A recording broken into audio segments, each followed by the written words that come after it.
ಮೂವಿಯ ಮೊದಲ ಸೀನ್ನಲ್ಲಿ ನಮಗೆ ಮಿಲೋ ಸ್ಟ್ರಾನ್ಫೀಲ್ಡ್ ಎಂಬ ವ್ಯಕ್ತಿಯನ್ನು ತೋರಿಸ್ತಾರೆ. ಅವನು ಆಟಿಸಮ್ ಸ್ಪೆಕ್ಟ್ರಮ್ ಎಂಬ ಕಾಯಿಲೆಯಿಂದ ಬಳಲುತ್ತಿರುತ್ತಾನೆ. ಅವನು ನ್ಯೂಜೆರ್ಸಿಯ ಪಕ್ಕದಲ್ಲಿರುವ ಹೂವಿನ ಅಂಗಡಿಯ ಮಹಿಳೆಯ ಮೇಲೆ ಕಣ್ಣಿಟ್ಟಿರುವುದು ಕಂಡುಬರುತ್ತದೆ. ನಂತರ ಅವನು ತನ್ನ ಸುತ್ತಮುತ್ತಲಿನ ಘಟನೆಗಳ ಸಮಯಕ್ಕೆ ಸಂಬಂಧಿಸಿದ ಕೆಲವು ಲೆಕ್ಕಾಚಾರಗಳನ್ನು ಮಾಡುತ್ತಾನೆ. ಮಿಲೋ ಪ್ರಯಾಣಿಕರ ಬಸ್, ರಸ್ತೆಯ ಗುಂಡಿ, ಬೀದಿಯ ಪಕ್ಕದಲ್ಲಿ ಚಿತ್ರ ಬಿಡಿಸುತ್ತಿರುವ ಕಲಾವಿದ ಮತ್ತು ಒಬ್ಬ ಸೈಕಲ್ ಸವಾರ ವೇಗವಾಗಿ ಬರುವುದನ್ನು ಗಮನಿಸುತ್ತಾನೆ. ಈ ಎಲ್ಲ ಸನ್ನಿವೇಶಗಳನ್ನು ಗಮನಿಸಿ ಅವನು ರಸ್ತೆ ದಾಟುತ್ತಾನೆ. ನಂತರ ರಸ್ತೆ ಗುಂಡಿಯ ಪಕ್ಕದಲ್ಲಿರುವ ಅಂಚೆಪೆಟ್ಟಿಗೆಯ ಮೇಲ್ಭಾಗದಲ್ಲಿ ಒಂದು ಪೆನ್ನನ್ನು ಸರಿಯಾಗಿ ಇಡುತ್ತಾನೆ. ಶೀಘ್ರದಲ್ಲೇ ಅವನು ಯೋಚನೆ ಮಾಡಿದಾಗೆ ನಡೆಯುತ್ತೆ. ಟ್ಯಾಕ್ಸಿ ಗುಂಡಿಯ ಮೇಲೆ ಚಲಿಸಿದಾಗ ಅದರ ನೀರು ಪೆನ್ನಿಗೆ ಚಿಮುಕುವುದರಿಂದ ಪೆನ್ನು ರಸ್ತೆಯ ಮೇಲೆ ಬೀಳುತ್ತದೆ. ನಂತರ ಇದನ್ನು ಗಮನಿಸಿದ ಬೀದಿಯ ಪಕ್ಕದಲ್ಲಿ ಚಿತ್ರ ಬಿಡಿಸುತ್ತಿದ್ದ ಕಲಾವಿದ ರಸ್ತೆಯ ಮೇಲೆ ಬಿದ್ದ ಪೆನ್ನನ್ನು ತೆಗೆದುಕೊಳ್ಳಲು ಬರುತ್ತಾನೆ. ನಂತರ ಅದೇ ಸಮಯದಲ್ಲಿ ವೇಗವಾಗಿ ಬಂದ ಸೈಕಲ್ ಸವಾರನು ಕಲಾವಿದನಿಗೆ ಡಿಕ್ಕಿ ಹೊಡೆದು ಪಕ್ಕದಲ್ಲಿರುವ ಹಣ್ಣಿನ ಅಂಗಡಿಯ ಮೇಲೆ ಬೀಳುತ್ತಾನೆ. ಇದೇ ಸಮಯದಲ್ಲಿ ರಸ್ತೆಯ ಮೇಲೆ ವೇಗವಾಗಿ ಬರುತ್ತಿದ್ದ ಬಸ್ ಚಾಲಕ ಈ ದೃಶ್ಯವನ್ನು ಗಮನಿಸುತ್ತಾ ಟ್ರಾಫಿಕ್ ಲೈಟ್ ಕೆಂಪು ಬಣ್ಣಕ್ಕೆ ತಿರುಗುವುದನ್ನು ನೋಡುವುದೇ ಇಲ್ಲ. ಇದರಿಂದ ರಸ್ತೆ ದಾಟುತ್ತಿದ್ದ ಒಂದು ಮಹಿಳೆಗೆ ವೇಗವಾಗಿ ಬಂದು ಹೊಡೆಯುತ್ತಾನೆ. ಇದರಿಂದ ಆ ಮಹಿಳೆ ಸ್ಥಳದಲ್ಲೇ ಸಾವನ್ನಪ್ಪುತ್ತಾಳೆ. ನಂತರ ಮಿಲೋ ತಾನು ಅಂದುಕೊಂಡ ಹಾಗೆಯೇ ನಡೆಯಿತು ಎಂದುಕೊಂಡು ಅಲ್ಲಿಂದ ಹೊರಡುತ್ತಾನೆ.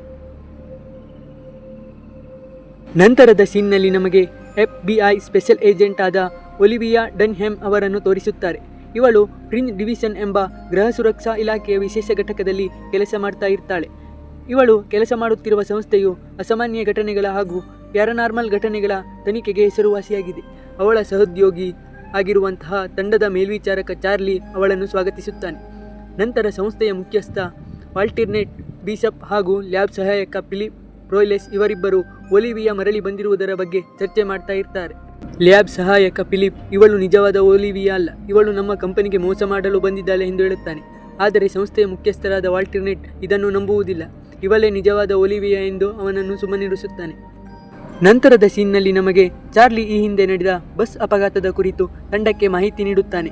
ಈ ಅಪಘಾತಗಳು ಈಗಾಗಲೇ 2 ಬಾರಿ ನಡೆದಿದೆ ಮತ್ತು ಅಪಘಾತಕ್ಕೆ ಒಳಗಾದ ಪ್ರತಿಯೊಬ್ಬರೂ ತಕ್ಷಣವೇ ಸಾವನ್ನಪ್ಪಿದ್ದಾರೆ.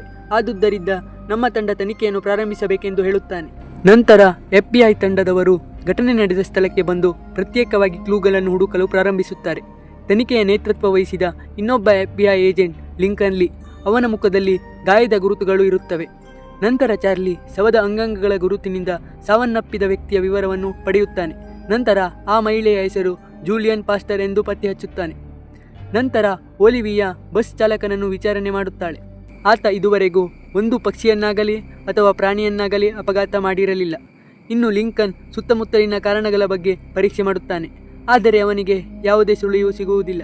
ಆದರೆ ಅವನು ಆ ಸ್ಥಳದಲ್ಲಿಯೇ ಒಂದು ಬಾಲ್ ಪಾಯಿಂಟ್ ಎಂಬ ಪೆನ್ನನ್ನು ಪತ್ತೆ ಹಚ್ಚುತ್ತಾನೆ. ಸಾಕ್ಷಿಗಳಿಂದ ಮಾಹಿತಿ ಸಂಗ್ರಹಿಸಿದ ಬಳಿಕ ಒಲಿವಿಯಾ ಲಿಂಕನ್ ಬಳಿ ಬಂದು ಕಲಾವಿದ ಪೆನ್ನೆತ್ತಲು ಹೋದಾಗ ಒಬ್ಬ ಸೈಕಲ್ ಸವಾರನೊಂದಿಗೆ ಡಿಕ್ಕಿಯಾಗಿರುವುದಾಗಿ ವಿವರಿಸುತ್ತಾಳೆ. ನಂತರ ಇದನ್ನು ಆಧರಿಸಿ ಲಿಂಕನ್ ಪೆನ್ನೇ ನಮಗೆ ಈ ಅಪಘಾತವನ್ನು ಪತ್ತೆ ಹಚ್ಚಲು ಪ್ರಮುಖ ಕಾರಣ ಎಂದು ಹೇಳುತ್ತಾನೆ. ನಂತರ ಮರುದಿನ ಹೆಡ್ ಕ್ವಾರ್ಟರ್ಸ್ನಲ್ಲಿ ಲಿಂಕನ್ ಮತ್ತು ಚಾರ್ಲಿ ಇತ್ತೀಚೆಗೆ ನಡೆದ 2 ಬಸ್ ಅಪಘಾತಗಳ ನಡುವೆ ಹೊಂದಾಣಿಕೆಯನ್ನು ಹುಡುಕಲು ಪ್ರಯತ್ನಿಸುತ್ತಿರುವಾಗ ಲಿಂಕನ್ ಮೊದಲ ಅಪಘಾತದ ಫೋಟೋದಲ್ಲಿ ಮತ್ತು 2ನೇ ಅಪಘಾತದ ಫೋಟೋದಲ್ಲಿ ಸಹ ಒಂದೇ ಪೆನ್ ಇರುವುದನ್ನು ಗಮನಿಸುತ್ತಾನೆ. ನಂತರ ಈ ಅಪಘಾತಗಳನ್ನು ಯಾರೋ ಉದ್ದೇಶಪೂರ್ವಕವಾಗಿ ಮಾಡುತ್ತಿದ್ದಾರೆ ಎಂದು ಚಾರ್ಲಿ ಬಳಿ ಹೇಳುತ್ತಾನೆ.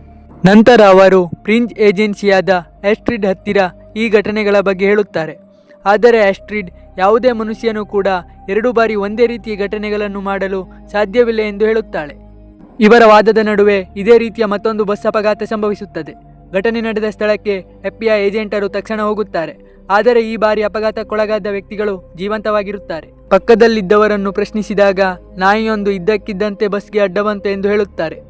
ಆಗ ಒಲಿವಿಯಾ ಹಳೆಯ ಅಪಘಾತದಲ್ಲಿದ್ದಂತಹ ಪೆನ್ನು ನೆಲದಲ್ಲಿ ಉರುಳುತ್ತಿರುವುದನ್ನು ನೋಡುತ್ತಾಳೆ. ಆಗ ಅವಳಿಗೆ ಅರ್ಥ ಆಗುತ್ತೆ ಈ ಅಪಘಾತಗಳು ಇನ್ನೂ ಜಾಸ್ತಿ ಆಗುತ್ತದೆ ಎಂದು. ನಂತರ ಅವಳು ಸುತ್ತಮುತ್ತಲು ಗಮನಿಸುತ್ತಿದ್ದಾಗ ಅನುಮಾನದಿಂದ ನೋಡುತ್ತಿದ್ದ ಮಿಲೋನನ್ನು ನೋಡುತ್ತಾಳೆ. ಅದೇ ವೇಳೆಯಲ್ಲಿ ಏರ್ಬಡ್ಸ್ಗಳನ್ನು ಧರಿಸಿದ ವ್ಯಕ್ತಿ ರಸ್ತೆ ದಾಟುತ್ತಿರುವಾಗ ಒಂದು ಆಂಬ್ಯುಲೆನ್ಸ್ ಬಂದು ಅವನಿಗೆ ಡಿಕ್ಕಿ ಹೊಡೆಯುತ್ತದೆ. ನಂತರ ಒಲಿವಿಯಾಗೆ ಗೊತ್ತಾಗುತ್ತದೆ ಮಿಲೋನೇ ಈ ಅಪಘಾತಗಳನ್ನು ಮಾಡುತ್ತಿರುವುದೆಂದು. ತಕ್ಷಣ ಒಲಿವಿಯಾ ಮಿಲೋನನ್ನು ಹಿಡಿಯಲು ಓಡುತ್ತಾಳೆ. ನಂತರ ಒಲಿವಿಯಾ ಮಿಲೋನನ್ನು ಬಂದೂಕನ್ನು ತೋರಿಸಿ ಶರಣಾಗು ಎಂದು ಬೆದರಿಸುತ್ತಾಳೆ. ಆದರೆ ಮಿಲೋ ಸೇತುವೆಯಿಂದ ಬಸ್ಸಿನ ಮೇಲೆ ಹಾರಿ ಅಲ್ಲಿಂದ ತಪ್ಪಿಸಿಕೊಳ್ಳುತ್ತಾನೆ. ನಂತರ ಮಿಲೋ ಮನೆಗೆ ಬರುತ್ತಾನೆ. ಅಲ್ಲಿ ಅವನ ತಂಗಿ ಅವನಿಗಾಗಿ ಕಾಯುತ್ತಿರುತ್ತಾಳೆ. ಮಿಲೋ ಬಂದ ತಕ್ಷಣ ಆಸ್ಪತ್ರೆಯಿಂದ ಹಲವಾರು ಫೋನ್ ಕಾಲ್ಗಳು ಬರುತ್ತಿವೆ ಎಂದು ಹೇಳುತ್ತಾಳೆ. ಆದರೆ ಮಿಲೋ ಅವಳನ್ನು ನಿರ್ಲಕ್ಷಿಸುತ್ತಾನೆ. ಮಿಲೋನ ತಂಗಿ ಅವನಿಗೆ ಇಲ್ಲಿಗೆ ಇವನ್ನೆಲ್ಲ ಬಿಟ್ಟು ಶರಣಾಗು ಎಂದು ಹೇಳುತ್ತಾಳೆ. ನಂತರ ಅವರ ಅಮ್ಮನ ನೆನಪಿಗೋಸ್ಕರ ಇಟ್ಟುಕೊಂಡ ಒಂದು ಸಣ್ಣ ಪ್ಲಾಸ್ಟಿಕ್ ಕುದುರೆ ಆಟಿಕೆಯನ್ನು ತೋರಿಸುತ್ತಾಳೆ. ಆದರೆ ಮಿಲೋ ಅದನ್ನು ನೋಡಿ ಆತಂಕಗೊಂಡು ಅಲ್ಲಿಂದ ಹೊರಟು ಹೋಗುತ್ತಾನೆ. ಇಲ್ಲಿ ಏಜೆಂಟ್ ಲೀಯನ್ನು ಅವನ ಚರ್ಮದ ತಪಾಸಣೆಗಾಗಿ ಆಸ್ಪತ್ರೆಗೆ ಕರೆದುಕೊಂಡು ಹೋಗುತ್ತಾರೆ. ಚಿಕಿತ್ಸೆಗೆ ಹೊರಡುವ ಮುನ್ನ ಲೀ ಒಲಿವಿಯಾ ಬಳಿ ಈ ಅಪಘಾತಗಳ ಘಟನೆಗಳ ಬಗ್ಗೆ ಗಮನ ಹರಿಸು ಎಂದು ಹೇಳುತ್ತಾನೆ. ನಂತರ ಒಲಿವಿಯಾ ಅಲ್ಲಿಂದ ಹೆಡ್ಕ್ವಾರ್ಟರ್ಸ್ಗೆ ಬರುತ್ತಾಳೆ ಮತ್ತು ಅಪಘಾತಗಳ ಸಾಕ್ಷಿಗಳನ್ನು ಹುಡುಕಲು ಪ್ರಾರಂಭಿಸುತ್ತಾಳೆ. ಸ್ವಲ್ಪ ಸಮಯದ ನಂತರ ಅವಳು 3 ಸಾವನ್ನಪ್ಪಿದ ವ್ಯಕ್ತಿಗಳು ಮತ್ತು ವೈದ್ಯಕೀಯ ಕೇಂದ್ರದ ನಡುವಿನ ಸಂಬಂಧಗಳನ್ನು ಹುಡುಕುತ್ತಾಳೆ. ಸಾವನ್ನಪ್ಪಿದ ವ್ಯಕ್ತಿಗಳೆಲ್ಲ ವೈದ್ಯಕೀಯ ಕೇಂದ್ರಕ್ಕೆ ನೇರವಾಗಿ ಮತ್ತು ಪರೋಕ್ಷವಾಗಿ ಸಂಬಂಧವನ್ನು ಹೊಂದಿದ್ದರು. ಒಲಿವಿಯಾ ಈ ವಿಚಾರವನ್ನು ಚಾರ್ಲಿಯೊಂದಿಗೆ ಹಂಚಿಕೊಳ್ಳುತ್ತಾಳೆ. ನಂತರ ಒಲಿವಿಯಾ ಮತ್ತು ಚಾರ್ಲಿ ಇಬ್ಬರೂ ಕೂಡ ತಕ್ಷಣವೇ ವೈದ್ಯಕೀಯ ಕೇಂದ್ರಕ್ಕೆ ಭೇಟಿ ಕೊಡುತ್ತಾರೆ. ಅಲ್ಲಿಗೆ ತಲುಪಿದಾಗ ಒಲಿವಿಯಾ ಒಂದು ಗುಂಪಿನ ರೋಗಿಗಳು ಡಿಜಿಟಲ್ ಸಾಧನಗಳನ್ನು ನಿಭಾಯಿಸುವ ಬದಲು ಒಂದೇ ರೀತಿಯ ಪೆನ್ಗಳನ್ನು ಬಳಸುತ್ತಿರುವುದನ್ನು ಗಮನಿಸುತ್ತಾಳೆ. ನಂತರ ಅವರು ಮುಖ್ಯ ವೈದ್ಯರಾದ ಡಾಕ್ಟರ್ ಲೆವಿನ್ ಅವರನ್ನು ಭೇಟಿಯಾಗುತ್ತಾರೆ. ಒಲಿವಿಯಾ ಸಾವನ್ನಪ್ಪಿದ ವ್ಯಕ್ತಿಗಳ ಬಗ್ಗೆ ಕೆಲವು ವಿಚಾರಗಳನ್ನು ಡಾಕ್ಟರ್ ಲೆವಿನ್ ಅವರ ಬಳಿ ಹೇಳುತ್ತಾಳೆ. ಅದಕ್ಕೆ ಡಾಕ್ಟರ್ ಲೆವಿನ್ ಅವರು ಮಾನಸಿಕವಾಗಿ ಅಸ್ವಸ್ಥರಾದ ರೋಗಿಗಳಿಗೆ ಅವರ ಬುದ್ಧಿವಂತಿಕೆಯನ್ನು ಹೆಚ್ಚಿಸಲು ಪ್ರಾಯೋಗಿಕ ಪರೀಕ್ಷೆಯನ್ನು ಮಾಡುತ್ತಿದ್ದೇವೆ ಎಂದು ಹೇಳುತ್ತಾರೆ. ನಂತರ ಒಲಿವಿಯಾ ಮಿಲೋನ ವಿಡಿಯೋವನ್ನು ಡಾಕ್ಟರ್ ಲೆವಿನ್ ಅವರಿಗೆ ತೋರಿಸುತ್ತಾಳೆ. ಇದನ್ನು ನೋಡಿದ ಡಾಕ್ಟರ್ ಲೆವಿನ್ ಸಾಕಾಗುತ್ತಾರೆ. ನಂತರ ಡಾಕ್ಟರ್ ಲೆವಿನ್, ಮಿಲೋ ಚಿಕಿತ್ಸೆಗಾಗಿ ನಮ್ಮ ಆಸ್ಪತ್ರೆಗೆ ಬಂದಿದ್ದನು. ನಂತರ ಅವನಿಗೆ ಔಷಧಿಯನ್ನು ಕೊಟ್ಟು ಸ್ವಲ್ಪ ದಿನದ ನಂತರ ಮರಳಿ ಬಾ ಎಂದು ಹೇಳಿದ್ದೆ. ಆದರೆ ಅವನು ಮತ್ತೆ ಮರಳಿ ಬರಲೇ ಇಲ್ಲ. ಕಾಲ್ ಮಾಡಿದರೆ ಉತ್ತರಿಸುತ್ತಿಲ್ಲ ಎಂದು ಒಲಿವಿಯಾ ಬಳಿ ಹೇಳುತ್ತಾರೆ.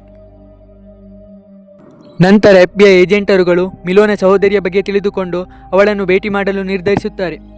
ಇಲ್ಲಿ ಒಲಿವಿಯಾಗೆ ತಿಳಿಯದೆ ಮಿಲೋ ಅವಳ ಮೇಲೆ ನಿಗಾ ಇಡುತ್ತಾನೆ. ಅವಳ ಪ್ರತಿಯೊಂದು ಚಲನವಲನಗಳ ಮಾದರಿಯನ್ನು ಗಮನಿಸುತ್ತಾನೆ ಮತ್ತು ಅವಳ ಮುಂದಿನ ನಡೆಯನ್ನು ಊಹಿಸುತ್ತಾನೆ. ನಂತರ ಒಲಿವಿಯಾ ಮತ್ತು ಚಾರ್ಲಿ ಮಿಲೋನ ಮನೆಗೆ ಬರುತ್ತಾರೆ. ಅಲ್ಲಿ ಮಿಲೋನ ತಂಗಿ ಬಾಗಿಲನ್ನು ತೆಗೆಯುತ್ತಾಳೆ. ನಂತರ ಮಿಲೋ ಎಲ್ಲಿದ್ದಾನೆ ಅಂತ ಕೇಳಿದಾಗ ಅವನ ತಂಗಿ ನನಗೆ ಗೊತ್ತಿಲ್ಲ ಎಂದು ಹೇಳುತ್ತಾಳೆ. ಆದರೆ ಒಲಿವಿಯಾ ಮತ್ತು ಚಾರ್ಲಿ ಮಿಲೋನ ತಂಗಿ ಏನನ್ನೋ ಮುಚ್ಚಿಡುತ್ತಿದ್ದಾಳೆ ಎಂದು ಅಂದುಕೊಳ್ಳುತ್ತಾರೆ. ನಂತರ ಮಿಲೋ ಮಾಡಿದ ಅಪರಾಧಗಳ ಬಗ್ಗೆ ಮತ್ತು ಅವನು ಜನರಿಗೆ ಎಷ್ಟೊಂದು ಅಪಾಯಕಾರಿ ವ್ಯಕ್ತಿ ಎಂಬುದನ್ನು ಅವನ ತಂಗಿಗೆ ಹೇಳುತ್ತಾರೆ.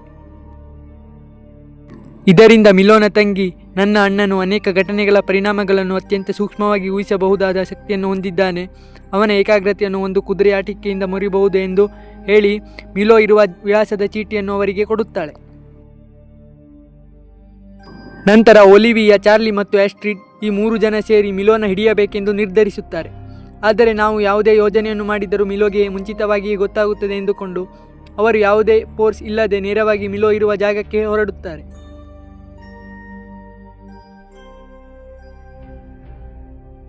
ಇಲ್ಲಿ ಮಿಲೋ ತನ್ನ ಹೋಟೆಲ್ ಕೋಣೆಯಲ್ಲಿ ಕಿಟಕಿಯಿಂದ ನೋಡುತ್ತಾ ಮುಂದಿನ ಕೆಲವು ನಿಮಿಷಗಳಲ್ಲಿ ನಡೆಯಲಿರುವ ಸಂದರ್ಭಗಳನ್ನು ಊಹಿಸುತ್ತಾನೆ.